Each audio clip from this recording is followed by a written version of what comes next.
Me here shortly.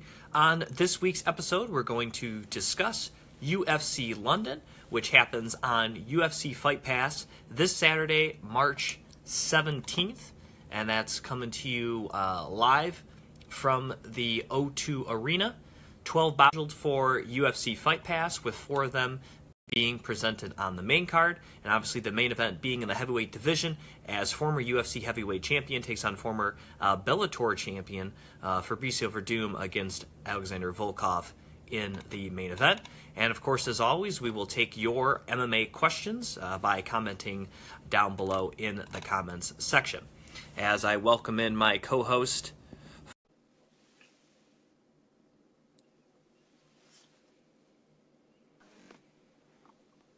how you doing, Kayla? Good. How are you, Jim? I'm doing all right. It's a pretty nice and sunny day, albeit chilly day, but feeling pretty good today. Ready to talk UFC London with you. Yeah, definitely. It's always nice to have some good weather. I'm waiting for that over here in San Diego. Yeah, you just recently made the move to San Diego, so are you finally settled, or are you still got some boxes to shuffle around? I'm almost settled. My bed's arriving today, so I'm so excited to get like a normal night of sleep. But yeah, things are pretty good over here so far. Good to hear. As I was telling everybody, of course, we're going to take your MMA questions, of course, by commenting down below.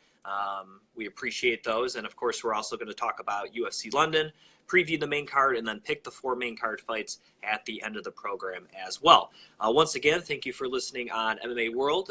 Please like the page right here on Facebook, and like our sister page, MMA UK, as well. We're also on Twitter at We Are MMA UK, and We Are MMA UK on Instagram. And then it's MMA World with 2 extra Ds on Twitter and Instagram, as well as right here on Facebook. So thanks again for tuning in. Please follow us and like us and share us and all the stuff on those different platforms. So as for Kayla, she's on Twitter at fangirl_MMA, and I'm on Twitter at Jim Graham. If you want to holla at us at any point in time, or you just want to tell us we suck or something, I don't know. Whatever people like to do on Twitter these days. Don't tell me I suck. Tell Jim he sucks, not me. I'm just kidding.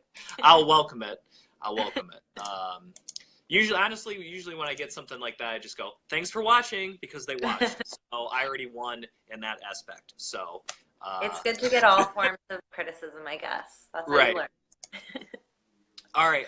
Before we get to the fight, though, there's a couple of interesting news and notes I kind of wanted to talk about.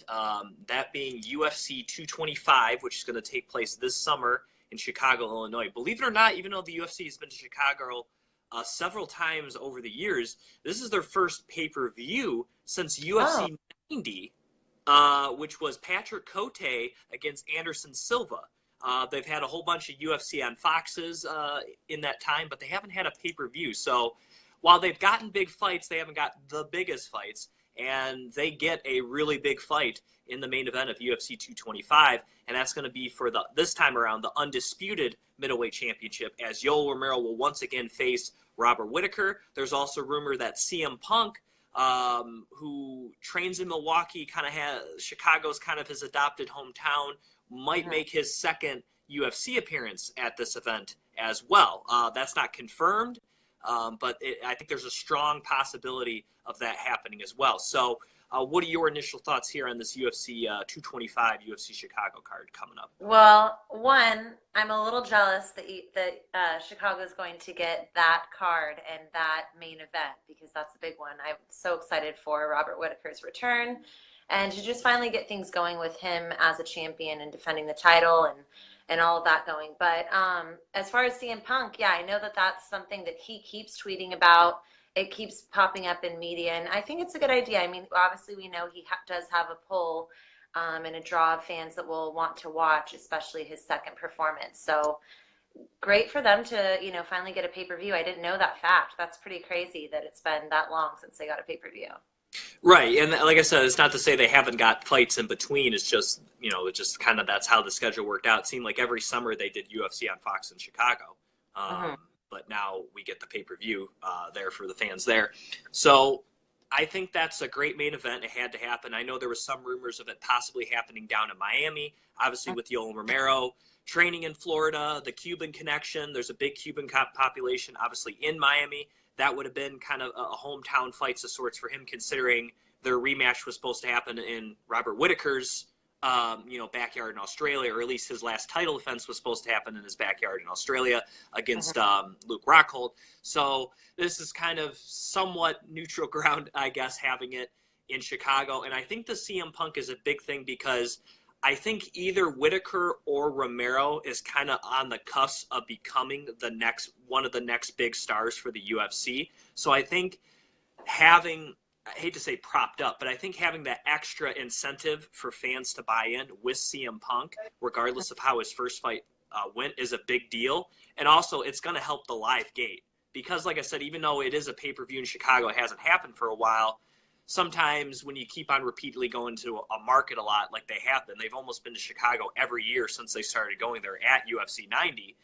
Maybe fans are, well, maybe I'll skip this one. But bringing in that CM Punk with that local ties maybe really get kind of people reinvigorated and going to event, in Chicago in the second city. So I think that's a big deal. And I think it also will help with pay-per-view buys as well. Yeah, and it's probably going to bring in those fans that maybe they don't tune into MMA as often, but because of the WWE and MMA love, they'll tune in, like you said, become a new fan of Robert Whittaker, Yoel Romero. I didn't get to catch the full episode, but did you catch Joe Rogan's episode with Yoel Romero? It was actually really cool to hear his backstory. Yes, I really want to. It also is the fact that Joey Diaz is there, and Joey Diaz is a very funny guy.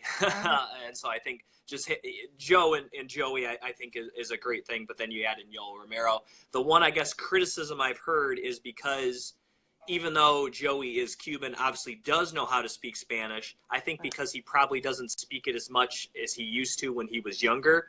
A friend of mine is saying his translations may have not been as spot on because he's not, quote unquote, a translator.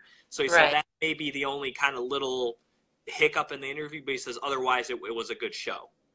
Yeah, I mean, I became an even bigger fan of Yoel Romero just hearing, his story of how he's made it over here and made it into MMA. It's really cool. A very cool story.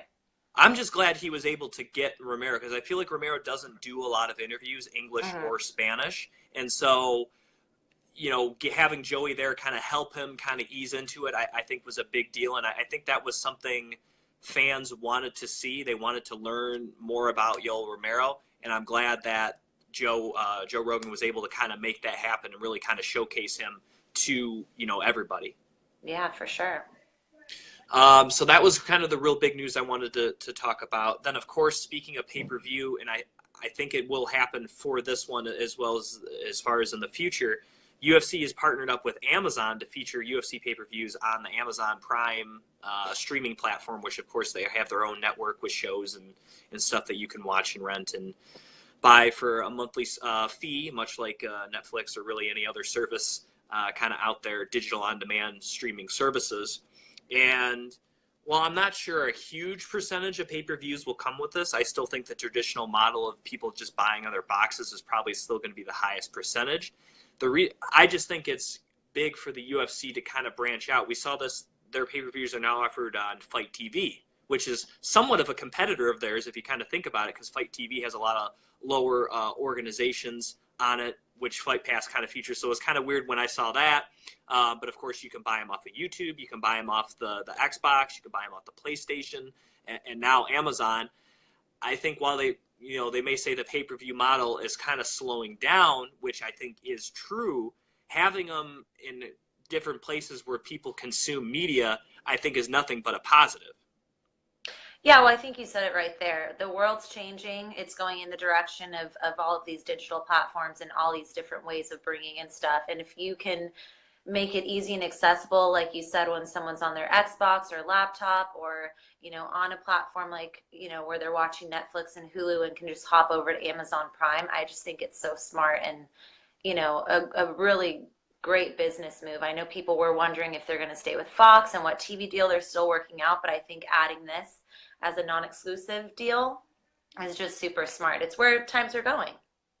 Now, that is going to bring me to my next point, is the TV deal. Because would this open up a possibility to an Amazon Prime agreement, a Netflix agreement, moving UFC in a different direction from a traditional model? we all know Netflix was actually just recently evaluated at like $130 billion. Mhm. They're one of the biggest corporations in the world, not just in media, in the world doing anything. So while, yes, they haven't really done a whole lot of live events, in fact, I guess none, I think the possibility of exploring those options, maybe kind of rolling Fight Pass into that, rolling live events into that, where people are already watched, so many people have Netflix already, to have that ad, hey, check this out, check out this live event going on right now. They can still have pay-per-views, obviously, but I think if I was the UFC, and honestly, I think it's great for Netflix too, because it's now all of a sudden ESPN has to watch out. You know what I mean? Now all these a lot of reasons people keep cable, Kayla, is because of live sports. But if Netflix can get into that market, the cable companies are already worried. But now they're like, oh crap. Now they're going to be worried, because if they take live sports away, that's a lot of people's reason to keep cable. And if you're a fan like you and I were, no offense to the other sports, I do watch the other sports, but MMA is the one I really actually focus on paying on to. I can almost make a case where I don't need the cable box now to watch UFC. I can just have Netflix. Even if it's an extra $5 or $10 a month, it would be worth it, because you're going to save all that money by not having to pay that cable bill anymore. And so, while I don't know how serious Netflix would be or how serious the UFC would be rolling into it, if I was the UFC, if I was the one making those decisions, the guys, the big chairmen of the boards, your Dana Whites, whoever's running WME, IMG, I would strongly try to come to an agreement with Netflix if I could. If again, dollar amount's got to be right. I mean, if something like a CBS came in and just completely blew them out of the water with an extra $100 million, it's hard to be like, well, of course we're going to take the one with more money. But Right. I think that possibility of kind of joining for even an Amazon Prime or one of these streaming platforms, I think would be huge. And I think it'd be revolutionary and groundbreaking as well. Yeah, and I think that that's probably where, these guys are sitting around and wondering because what they should do, because we're right at this cusp of, is that where the world's going? Is cable really going to be fizzled out? But I think that there's also the aspect of people do like to go out and watch sports together still. They do like to go out to bars, and I don't know if bars can, get a Netflix, not a subscription and actually air it at bars. I don't know really how that side of it works, but working at a sports bar, I don't think that was an option. I mean, So, I would put, just from that standpoint, I would put it as they could do it, but they could only do it until someone somehow stops them, or so. Because I remember there was a movie theater here in town that would just play the pay-per-views and charge the normal movie ticket price $7.50, and you would go see the pay-per-view. But they weren't paying the license to show the pay-per-view to, like, exactly. not non-home audience. There's a different fee, much like a sports bar.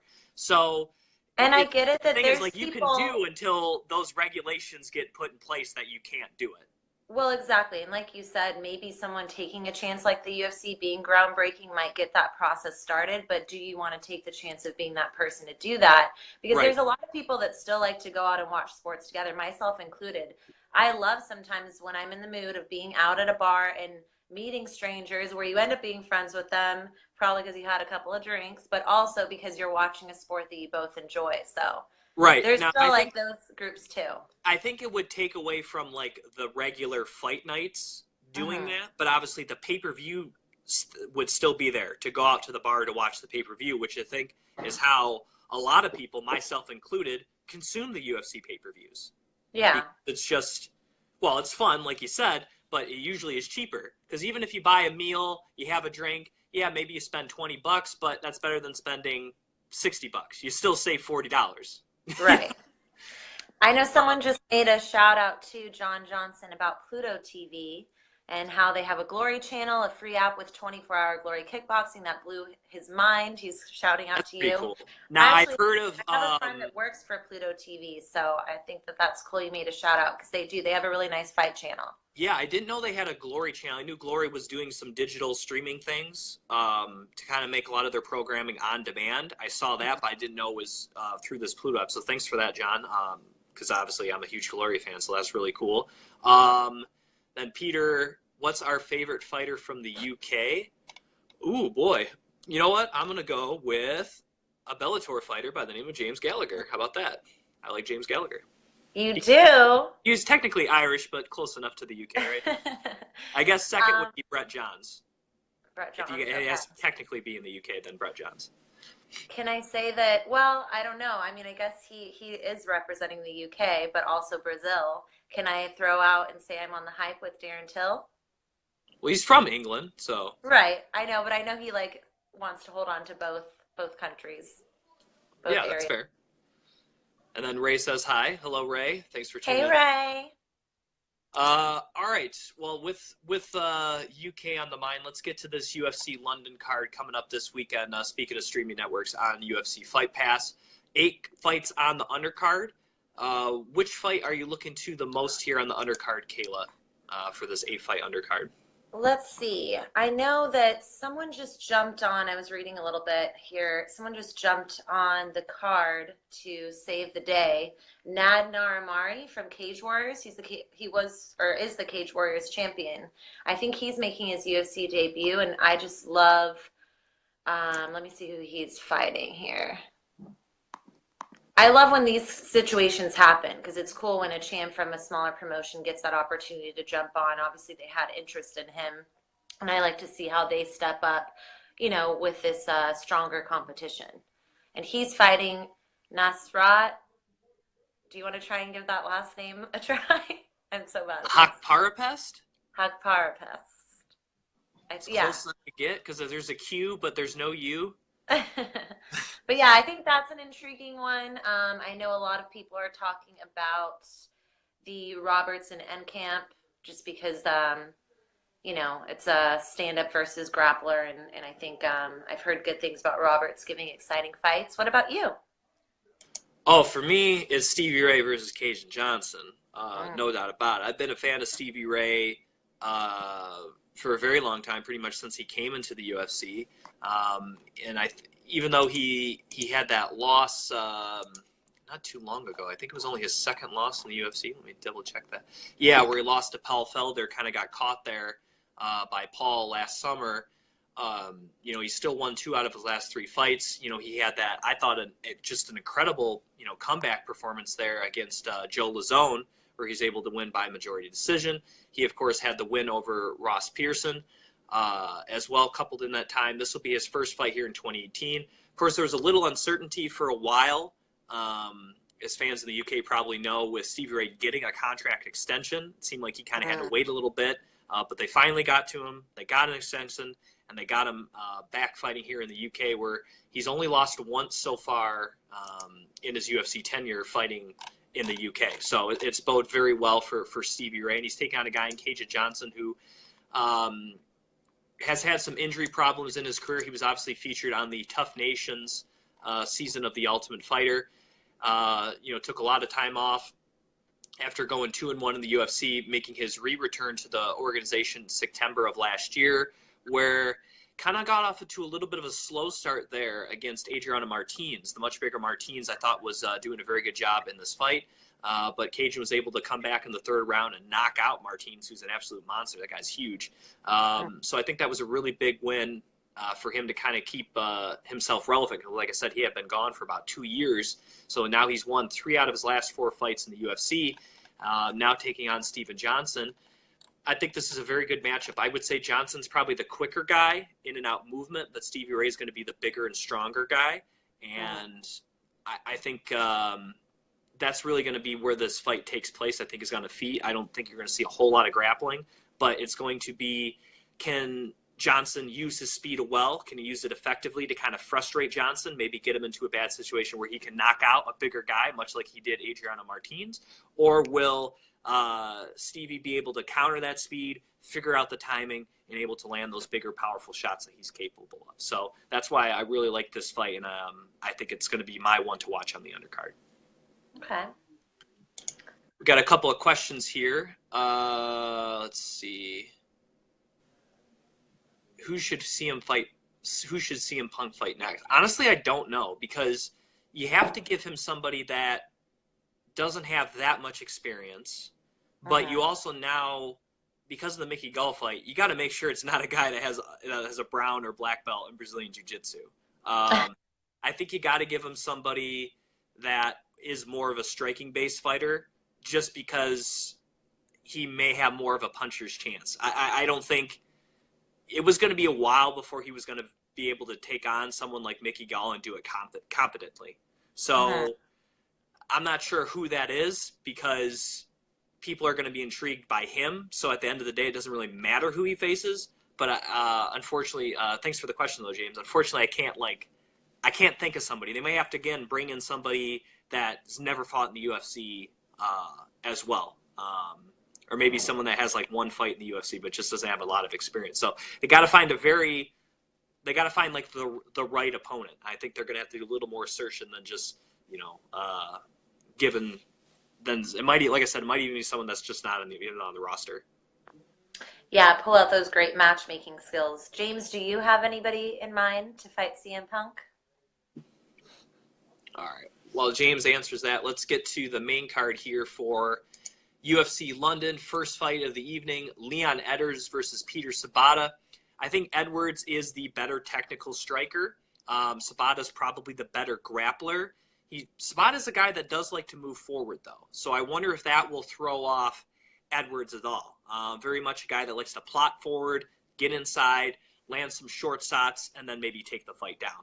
So I think if Edwards can counter that forward movement of forward pressure, really kick on the outside, and make sure to get not tied up too much, because I think the longer he stays in the clinch, I would err on the side of Sabata. But the more that Edwards can keep moving, keep his back off against the cage, and also feel comfortable striking off his back leg, because I think it's going to be hard to kind of tilt the tables and go forward on Sabata. If he can do all those things, he can win. But if Sabata can get on the inside, kind of grind him up against the fence there, I think the man from Poland can get the victory here. Yeah, and I keep reading about, Sabata being this submission specialist and have this wrestling background. But looking at his, record in the UFC, I don't see too many submission wins. But yeah, so I think that it's a matter of, like you said, just kind of avoiding, getting against the cage or those takedowns there. But I'm kind of looking forward to maybe this will be the stage that Sabata will show us some of that submission technique that everyone's talking about. He's shown it in a few flashes, but it's going to be tough, because I think Edwards knows people want to take him down. So I think he has been over the years slowly really practicing on his takedown defense. Now, I'm not saying Sabata has zero chance of taking him down. I mean, his takedown defense isn't like Jose Aldo in his prime or anything like that. But he knows that's what Sabata kind of has to do to win. Because when it's on the feet, I would say it's maybe like 75-25 Edwards in favor of striking. I would favor Edwards that much in a striking battle. So that kind of more one-dimensional strategy could give Edwards the advantage, because, I think that he's starting to become more competent on the ground, or with the ground game. Before we get to the next fight, we got a quick question from Joe. What's your thoughts on Aaron Chalmers? I'm going to be honest, Joe, I don't know a lot about Aaron Chalmers, other than he has a lot of tattoos. And so a lot of people probably like yourself and some of the other UK guys probably know a lot more about him. But I'm hoping to see what he's all about coming up here on Bellator 200. I'm excited. That looks like a fun event. Yeah, same here. I'm looking to be on the new fan watching this card, but I know that one's stacking up, and I'm surprised. So that's one thing that I want to ask too. If we do have some people from the UK, are you excited about these cards? I've been reading that people feel like they didn't really get the best card with this UFC, but I know the London one for Bellator, people are pretty excited about. Yeah, I think that one will kind of make up for this one. Not to say this one's awful or anything, but I think the UFC had like 3 or 4 fights in mind, and for whatever reason, they just didn't come together. And I think the fight they got is good. I think it's a solid main event for a Fight Pass card, but considering it's in London, you can kind of go, well, they should bring a bigger card to London. And I can agree with that, but I think given the circumstances, they did the best they probably could do. Right. Peter said Alex Chalmers is a reality TV star with a big following, but fighting people with bad records. Yeah, like I said, I don't know. We'll see. Obviously, I think Bellator is probably going to match him up with someone halfway decent. So we'll see. Like anything, if he's been fighting bums, then we'll find out if he's a result of fighting bums, or we'll find out he's really good. So I think, like you said, he's probably a intriguing guy, but I'll find out. I'm looking forward to learning about him, one way or the other. We'll have to watch his reality show. Let's get to the next fight. Duquesne, or Duquesne Wa, I should say, against Tyron Ware. Interesting fact, these guys are both coming off of losses to Cody Stamann. So that's very interesting. So if you look at both their fights against Cody Stamann, which is both their last fights, I think Tyron Ware did a better job. Tyron Ware fought the Suge Show last. Oh, in his last... Well, they still fought both Cody Stamann, though. Yeah, they both did. That's right. He did fight Sugar Sean. Now, in both those fights, I think Ware did okay. He won a round in both fights, but he wasn't in the Sugar Sean fight. He obviously wasn't able to deal with the angles as well, which is something I think Duquesne Wa can do very well. Yeah. And then the Stamann fight, I think the Stamann fight was actually kind of even. I think Stamann just had a little more output, but I will also add that fight was on short notice. So I'm not going to completely say Stamann dominated him or he didn't look great, because that was on short notice. But just based off of the Sugar Shane fight, I would say Duquesne Wa has a very good skill set that he can match that type of style. The biggest thing for Duquesne Wa is, and this has happened in his fight with Cody Stamann, he ran out of gas after that first round. He was piecing Cody Stamann up. It was looking bad for Cody Stamann. But I think two things. One, it went to the second round. And two, I think maybe mentally, because he's had so much success knocking people out, I think Duquesne went, man, I hit that guy with a lot, and he kept coming. So I think this fight will be a big learning point for Duquesne Wa, because can he take in, all right, I can't just go in there and expect to knock out everybody in the first 5 minutes. So I wonder if that's now settled in his head, because if he comes in this fight, does the same thing, doesn't put Tyron Ware away, will his head still be confident? Will he still hey, if I just keep doing what I'm doing, I will get him away? Or will he again go, man, I threw everything, now I'm tired? And will a guy like Tyron Ware be able to come back, kind of like he did in the Sugar Shane fight, show that he can kind of stay in these fights, and can he get things to his advantage? I think that's the big thing. I think this is a big learning point for Tom Duquesne Wa, just to see where his head at, considering he had a good start to that fight. And for Tyron Ware, even though he is a young guy, he had a fight on short notice, he's taken on guys that I would consider probably a little better than him. This is a big fight for him, because if he loses, that's 3 in a row. All of a sudden, he went from being in the UFC the summer of last year to being out by the spring of the next year. And that's got to be mentally frustrating as well, considering he's taken on good competition. So this is a big fight for Tyron Ware. So, and obviously he's coming over to the UK, even though Duquesne was from France. Obviously, there's probably going to be more French fans than fans rooting for Tyron Ware. So I think that's a big deal too. So I think a lot is on the line for both guys to perform well. Yeah, for sure. And I would hope that people would, take that into mind, the UFC included, that, Tyron Ware's just come in and, like you said, had pretty strong competition that he's been put up against. But yeah, adding to that, I think it's going to be a matter of, Tyron Ware has a little bit more of a reach, but he also doesn't do well when, pressure and aggressiveness is put towards him and the fighters are going forward. And I think Duquesne Wa, if he has worked on his conditioning and learned from his last fight, I think that he can smell blood and see that and go after Tyron Ware and kind of mess with him mentally. But yeah, I would hope that both guys will go for the finish in this fight. All right, just the people. He is.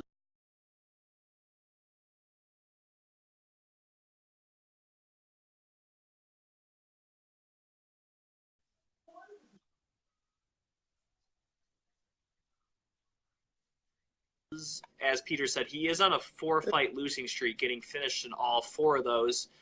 One of those came in Bellator. I don't know that. I don't know if that means this guy's a complete bum. The other guys he's fought a couple guys who were 4-1, so it looks like he, I don't know. We'll see. I would probably favor Chalmers, but I don't know if it's a complete slam dunk, but we'll find out. Let's get to the co-main event of the Yeah. evening here. That's going to be Jimmy Manuwa against Jan Blachowicz. This is a rematch. These two actually fought a couple years ago, and it was an awful fight. I'm not lying. It was a really bad fight. And I'm trying to see who came out of that a victory. It was actually so bad I actually didn't even care who won. I think he got the win over. Lost, but let me double check on that. Here. He did. That was at UFC Fight Night 64. That was about 2 years ago in Poland. That was the co-main event to Mirko Cro Cop against Gabriel Gonzaga. This time around, it has to be a lot better. I hope it is. For the sake of fans watching it, it kind of has to be a lot better.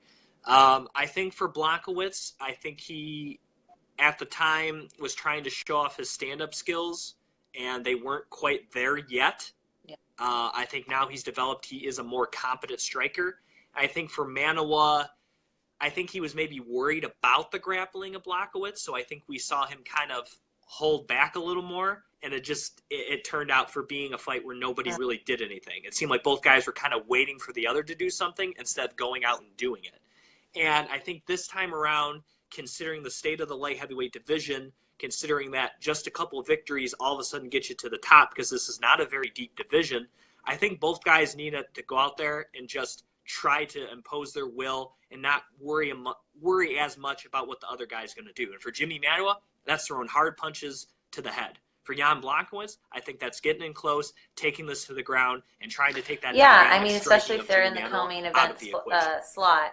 We need this to be an exciting fight. And if people have watched the first one and weren't very impressed, then that's already, you have some reluctant fans going into this. And Jimmy Manuwa, before his loss to Volkan Ozdemir, had 2 performances of the night. So we need that momentum to come back. But, I think that Blachowicz he's been vocal saying that he's definitely tried to improve his game since that fight or since his previous fights and try to be, work on his striking. So, we're not doing predictions yet, right? We're waiting for the end. Okay. That's all I'm going to say. No, at the end. But like I said, Blachowicz has definitely improved because, he kind of went through a bad stretch there. He lost to Manuwa, he lost to Corey Anderson, he lost to Gustafsson, and he lost to Patrick Cummins, the lone win coming over Igor Paprayich. So he had lost 4 of 5 at one point. He has since turned it around and beat Devin Clark, which he submitted, and then also had a win over a guy who I think is very good in Jared Cannonier. So he's maybe turned it around a little bit here. And so this is another chance for him to, if he gets a 3rd win in a row, like I said, that shoots him up the rankings because this is not a very deep division, and all of a sudden Jan Blachowicz looks like a potential title contender.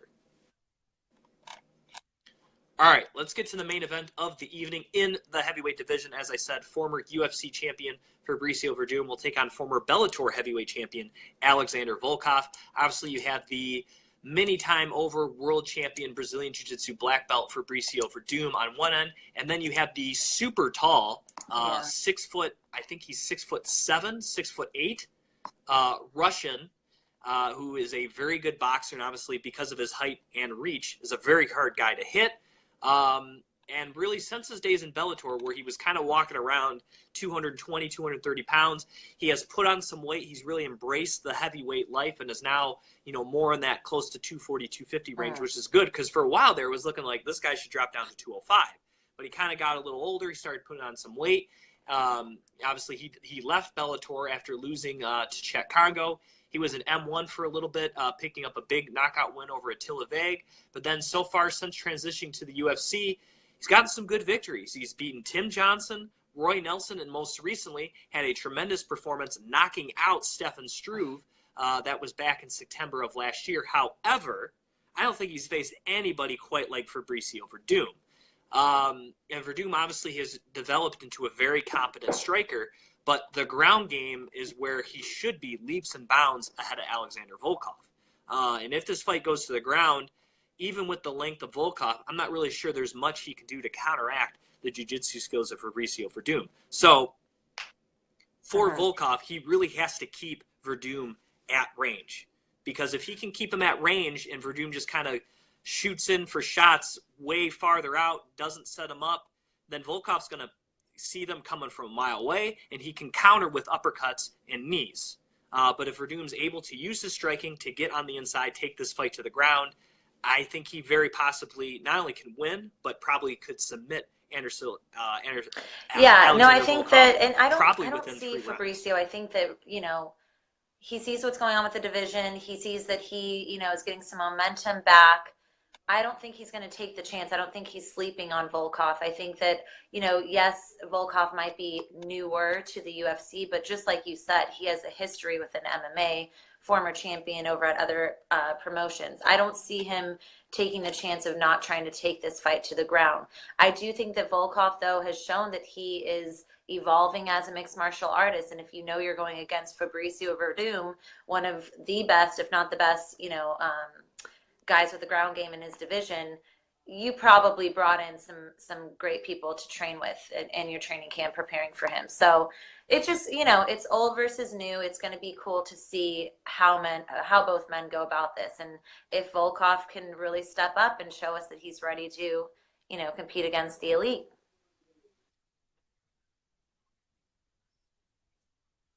Right, because Volkov, if he loses, he's still in pretty good shape.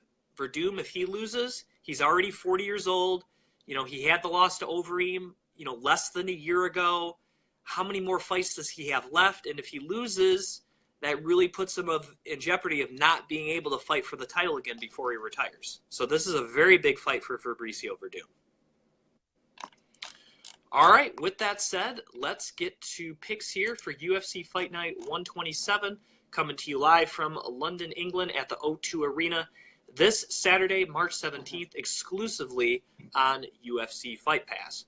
Starting with the first fight of the evening, we go to welterweight as Leon Edwards will take on Peter Sabata. I'm going with Leon Edwards in this one. I think he'll be able to deal with that forward pressure. He'll be able to keep Sabata off him long enough to utilize his great kicks and punches, and I think he's going to walk away with the victory. So I'm going to go with Rocky Edwards. Confident that we are going to start seeing some of these submission skills out of Sabata, and I'm predicting a submission, I guess early second round. That's what I'm predicting. Wow. You're even adding the finish in there. Okay. All right. Going with Sabata. All right. Next fight of the evening at bantamweight, Tom Duquesnoy against Terrion Ware. I'm going to go with Duquesnoy. I think he can do a lot of the things that Sugar Sean is capable of, which did give Terrion Ware some problems. And I think Duquesnoy will learn from that loss against Coney Stamen a few months ago and about conditioning and not be able to just kind of blow past everybody. I think after I'm going to go with watch Duquesnoy tape back and see that you had the potential to win that fight and were doing well in the first round, but it came down to your lack of conditioning. I think that that's like one of the most brutal ways to learn. So I agree. I think he's going to come back, and unfortunately for Terrion Ware, I think that he's going to use tape he's watched on him in his last few fights to get the win.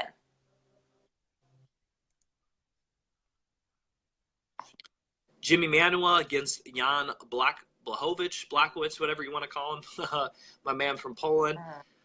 I think this time around, I think we will see a better fight.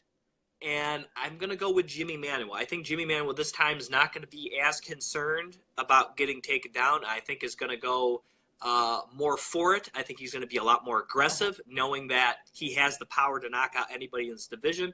And I think really much for either guy, a win isn't enough. You need to do something exciting. And considering both guys have had some losses in the past against some of the top guys, they need to do something to separate themselves. So I think both guys we're going to see a little more aggression from. And to me, that favors agree. I think he's going to look for that finish and have that confidence to get it this time.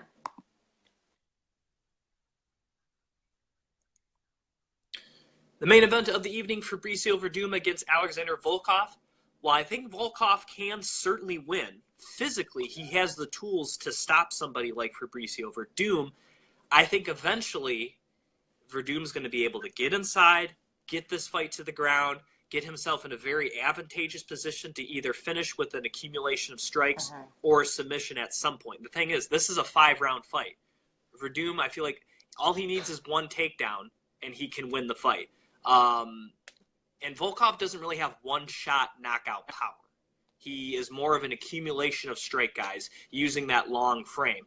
So because of that, I'm going with the Yeah, former like UFC Ray, champion I'm definitely Fabricio Verdum excited on this about one. Alexander Volkov. I think he's, a breath of fresh air for the division, but I just can't go against Verdum. I think, like you said, he's not going to take a chance, and he has that experience to just get that one takedown and finish the fight there. So I'm going to say Verdum as well.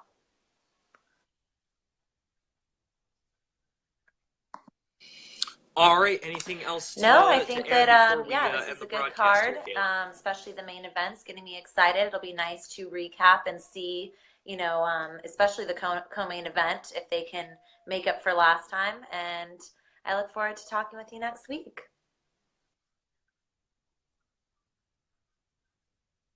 Absolutely. We'll also talk about ONE FC, Iron Will, next week as Yes. well, which features the MMA debut of Gary Tonin, which I'm super excited for. And also, will Martin Wynn be the champ, possible 3-division champ as Martin Wynn takes on Bibiano Fernandez as well. So we're going to talk about that as well on next week's show. So for Kayla Beatty, again, on Twitter, at fangirl_MMA. I am Jim Graham, at Jim Graham on Twitter. Thanks, everybody, for watching again here on MMA World and